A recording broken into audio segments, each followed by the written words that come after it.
probably the mama raccoon. And it's going up on the roof here. And the homeowner put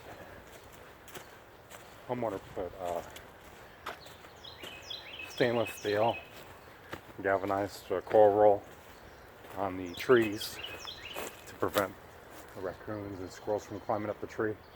She thought they were just going up the tree and then getting on the roof. And then over here, you could see how it was getting in. So what I did, I put a one-way wire on top of the grate, and then I guess the raccoon got out, but deposited babies in there, had babies in there, so I'm gonna let her go. Hopefully she'll go back in. Hopefully she'll go back into the attic tonight to get her babies. And then I could seal that up. If it turns out not to be the mother, then I'm going to have to get the kits myself. I have to go in that attic and